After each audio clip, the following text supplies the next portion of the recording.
Kyle Busch. Tragic final days. The shocking truth behind his death revealed. This video is a tribute based entirely on verified reporting from NASCAR, the Busch family, Richard Childress Racing, and major news outlets. Kyle Busch passed away May 21, 2026. We honor him and ask viewers to keep his family in their prayers. Wednesday evening, Concord, North Carolina. A man is on the floor of a bathroom inside a racing facility. He's struggling to breathe.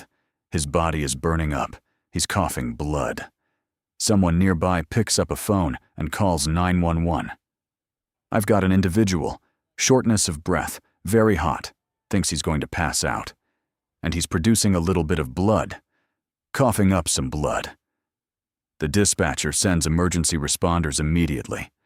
But there's one instruction. No sirens. Keep it quiet. Keep it contained. Keep it away from the cameras. It doesn't matter. Because 48 hours later, the entire world would know. Kyle Busch, the most prolific winner in NASCAR history, was gone. He was 41 years old. To understand why this loss is so staggering, you need to understand who Kyle Busch actually was. Not the caricature. Not Rowdy. The real driver. He was born May 2, 1985 in Las Vegas, Nevada. Younger brother to Kurt Busch, already a NASCAR name. But from the beginning, it was clear Kyle wasn't riding his brother's coattails. He was carving his own lane. At 16, he was racing in NASCAR's Truck Series. NASCAR had to raise the minimum age just to keep up with the liability. Think about that. A kid so talented, so clearly ready, that the sport rewrote its own rules around him. He made his Cup debut in 2004. By 2005, he was the youngest driver to win a Cup race at the time.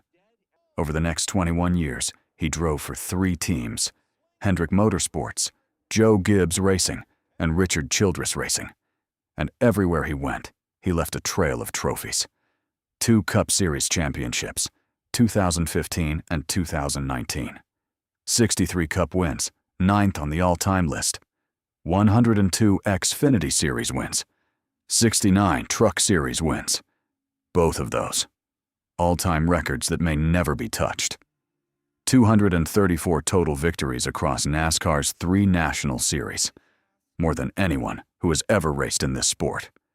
But the number that tells you everything about Kyle Busch isn't a win total.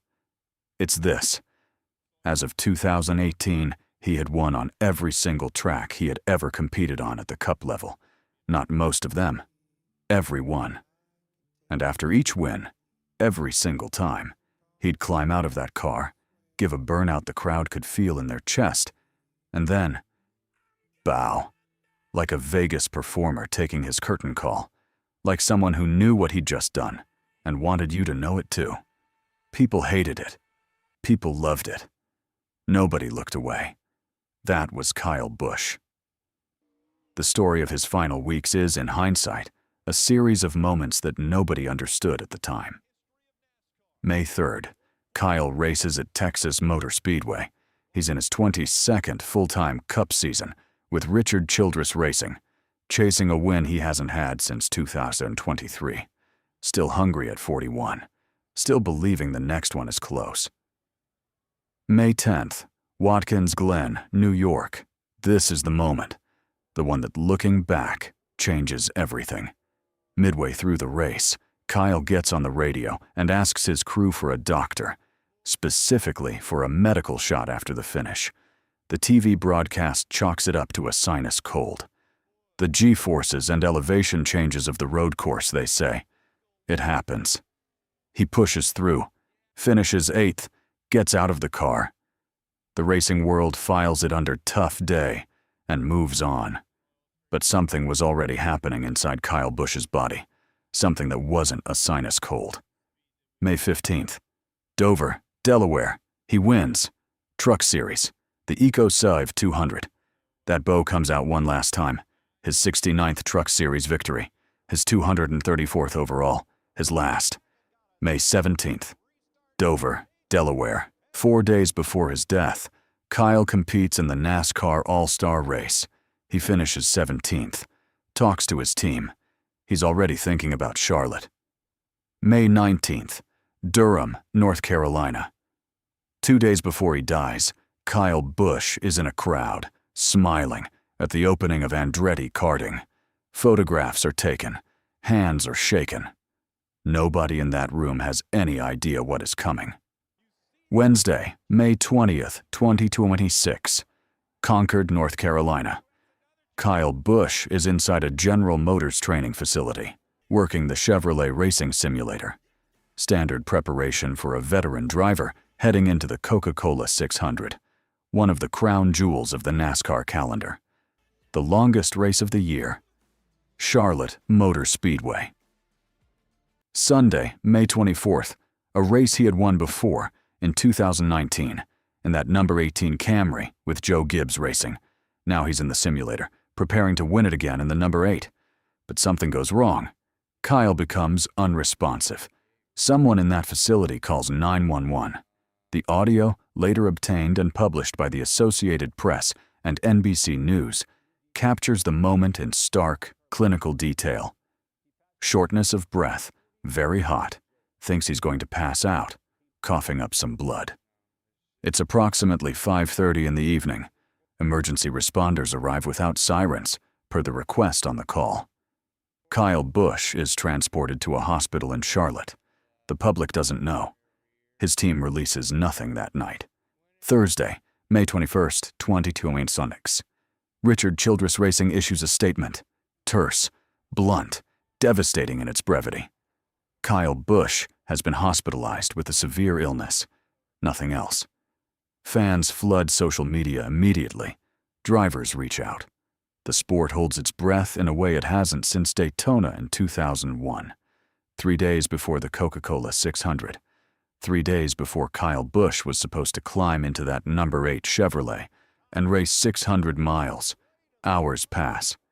And then the second statement lands. A joint release from the Busch family, Richard Childress Racing, and NASCAR. On behalf of the Busch family, everyone at Richard Childress Racing, and all of NASCAR, we are devastated to announce the sudden and tragic passing of Kyle Busch. He was 41 years old. For 2 days after his passing, no official cause of death was disclosed. The family needed time, and they deserved it. On Saturday, May 23rd, they released a statement. Here is what happened to Kyle Busch. He developed severe pneumonia, not a minor respiratory infection, not something that gets managed with rest and fluids. Severe pneumonia, the kind that fills the lungs, cuts off oxygen, and turns a healthy body against itself. And it progressed into sepsis. Sepsis is when the body's immune response to infection becomes uncontrolled. Instead of fighting the disease, the immune system begins attacking the body's own tissue and organs. Blood pressure collapses. Organs begin to fail. The deterioration can happen in hours. It does not care how elite an athlete you are. It does not care that you have won 234 races.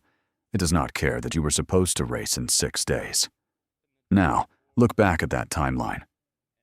May 10th, a sinus issue bad enough to request a doctor mid-race. May 15th, still competing, winning even. May 20th, collapsed in a simulator. May 21st, gone. 11 days. That's the window. 11 days from that Watkins Glen radio call to his death. The infection moved quietly. Kyle kept racing, kept pushing, because that's who he was. A man who did not stop. And by the time the severity was undeniable, there was no time left. The family closed their statement with a simple request. The family asks for continued understanding and privacy during this difficult time. Kyle is survived by his wife Samantha and their 2 children, Brexton and Lennox. The tributes came from everywhere. Dale Earnhardt Jr., a man who had a complicated, often combative history with Kyle going back years, wrote one of the most honest farewells anyone published that day. Kyle was one of the greatest drivers in NASCAR history. No one can deny that. But he was also a father, a husband, brother, son, and a friend to many. My heart is broken for the Busch family. He went on to acknowledge their rough history, and the fact that Kyle himself had reached out, had been the one to initiate the reconciliation, to sit down and work through their differences man to man. I was super eager for us to get on better terms, Earnhardt said. That detail, that Kyle sought out that conversation, says more about who he actually was than any win total. Denny Hamlin, his longtime teammate, absolutely cannot comprehend this news. We love you, KB. Joe Gibbs Racing, the team he spent 15 years with, the team he won both his championships with, remembered him not first as a driver, but as a devoted husband, father, and son. The NHL's Carolina Hurricanes held a moment of silence that night.